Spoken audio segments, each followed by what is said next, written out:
Les mains dans les poches, vêtus d'un simple polo de couleur, ces trois Américains d'à peine 23 ans n'ont pas l'air très à l'aise sur la grande scène de l'Élysée.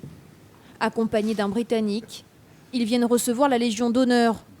Des héros que François Hollande veut remercier. 3 jours après, ils portent encore les stigmates de l'attaque. Depuis vendredi, le monde entier admire votre courage, votre sang-froid, votre esprit de responsabilité. Cette solidarité qui vous a permis à main nue, je dis bien à main nue, de maîtriser un individu surarmé et prêt à tout. Monsieur Spencer Stone, au nom de la République française, je vous fais chevalier de la Légion d'honneur. Parmi eux, 2 militaires, Spencer Stone, première classe dans l'armée de l'air américaine, et Alex Karlatos, membre de la garde nationale de l'Oregon. Ils venaient juste de rentrer d'Afghanistan. Les 3 amis étaient en vacances en Europe, un trio soudé depuis la plus tendre enfance. Les voilà désormais décorés de la plus haute distinction française, difficile de réaliser. C'est fantastique, c'est un grand honneur. J'ai l'impression d'être en plein rêve. Comme mon ami Anthony disait parfaitement l'autre jour, si d'autres personnes étaient à notre place, j'espère qu'elles auraient fait la même chose. Il n'était pas seul à neutraliser le présumé terroriste. Christopher Norman, un Anglais de 62 ans, arbore fièrement sa médaille. C'est un très grand honneur. Je dois dire aussi que, j'étais dans l'équipe, mais c'était toute l'équipe qui était là, et c'est surtout Spence et Alex qu'il faut remercier. Pour nous tous. Un travail d'équipe qui a permis d'éviter le pire. Il est 17h50 vendredi dernier, lorsqu'un passager du Thalys se lève pour aller aux toilettes. Il tombe nez à nez avec Ayoub El Razani, Kalachnikov en bandoulière. C'est lui le premier qui tente de le maîtriser, sans succès. Un deuxième homme intervient, s'empare du AK-47, mais l'agresseur lui tire dessus avec une arme de poing. Le coup de feu réveille les Américains. Spencer Stone court vers le présumé terroriste, le plaque au sol, le frappe à la tête pour qu'il perde conscience.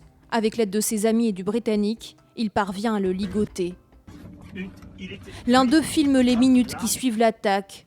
Ici, Ayoub El Razani est hors d'état de nuire, mais dans la bataille, il a sorti un cutter. Spencer Stone est blessé au cou, son pouce est sectionné. Pourtant, il prodigue les premiers soins à la victime blessée par balle. L'homme au sol s'appelle Marc Mougalian.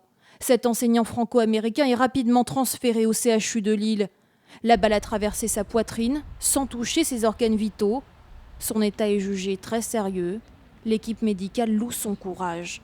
Moi, je suis à la fois en tant que médecin, mais en tant que citoyen, muet d'admiration dans ce monsieur, qui explique parfaitement ce qui lui est arrivé, dans un langage et une expression exceptionnelle.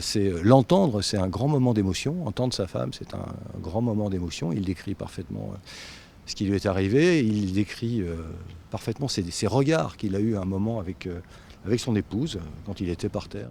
Lui aussi sera décoré de la Légion d'honneur, tout comme le premier passager à s'interposer, qui préfèrent garder l'anonymat. Avec eux, 2 agents de la SNCF recevront la distinction.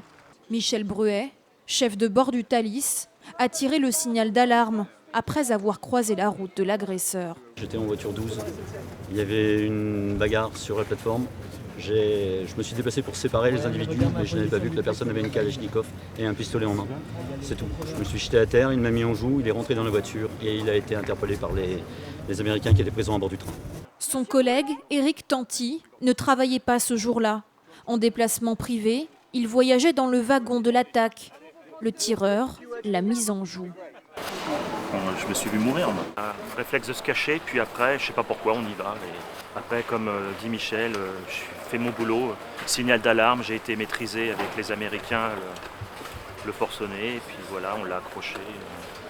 Formalité oblige, il faudra attendre le 1er janvier pour que les Français soient promus au rang de chevalier d'honneur.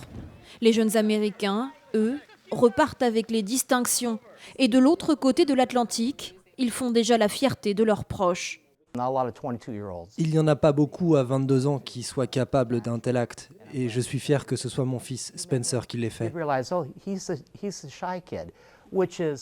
À première vue, c'est un garçon timide.